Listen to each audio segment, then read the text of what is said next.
Sir, Congress की बड़ी जीत दतिया पर होती है। घनश्याम सिंह चुनाव जीत जाते हैं और इसके पीछे कांग्रेस के कई बड़े चेहरों का भी जिक्र किया जाता है कि उनका बड़ा योगदान रहा है। बीजेपी में तो नाराजगी जाहिर है, लेकिन कांग्रेस में उत्साह दिखाई दिया जा रहा है। जिस बीच में जयवर्धन का भी जिक्र किया जा रहा है कि स्टार प्रचारक थे और जिस क्षेत्र में वो प्रचार करते हुए नजर आए वहां लगभग 30 बूथों पर जीत होती है, जिसके बाद सुपर कैंपेनर जयवर्धन को कहा जाता है। तो क्या जयवर्धन को जिस तरह से उनका कद बढ़ाया जा रहा है, 2028 के विधानसभा चुनाव में भी कद बढ़ता हुआ दिखाई दे सकता है? देखिए, बिल्कुल। और जिस तरीके से प्रचार प्रसार हुआ, क्योंकि एक तरफ जीतू पटवारी लगातार पूरे दतिया के अंदर चुनाव प्रचार कर रहे थे, माहौल बनाने का प्रयास कर रहे थे, कभी ट्रैक्टर पे नजर आते थे, कभी किसी घर में रोटी और अचार खाते हुए नजर आते थे, यानी कि एक तरीके से लोगों को जोड़ने का काम कर रहे थे। वहीं जयवर्धन की बात करें तो उन्होंने जिस तरह प्रचार प्रसार किया,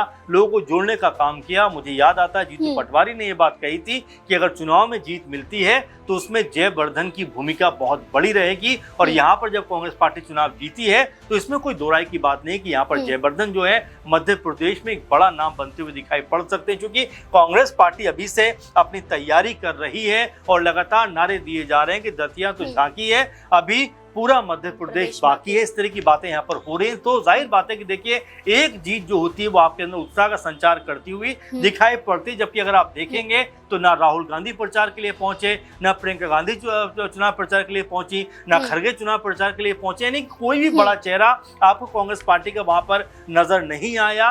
लेकिन उसके बावजूद बीजेपी की बात करें आप, तो हम वहां पर शिवराज सिंह चौहान जो कई दफा के मुख्यमंत्री हैं, अभी केंद्रीय मंत्री हैं, ज्योतिरादित्य सिंधिया जो केंद्रीय मंत्री, वो पहुंचते हैं। और इसके अलावा भी आप देखेंगे मोहन सिंह यादव जो मुख्यमंत्री हैं, वो प्रचार प्रसार करते हैं। लेकिन उसके बावजूद भी जीतू पटवारी और जयवर्धन ने जिस तरह से कैंपेन किया, जिस तरह प्रचार प्रसार किया, उसका फायदा कांग्रेस पार्टी को होता हुआ दिखाई पड़ा। और यहाँ से बिल्कुल इसमें कोई दो राय की बात नहीं है कि जयवर्धन का जो कद है वो आने वाले दिनों में कांग्रेस पार्टी के अंदर मध्य प्रदेश में मजबूत होता हुआ दिखाई पड़ेगा।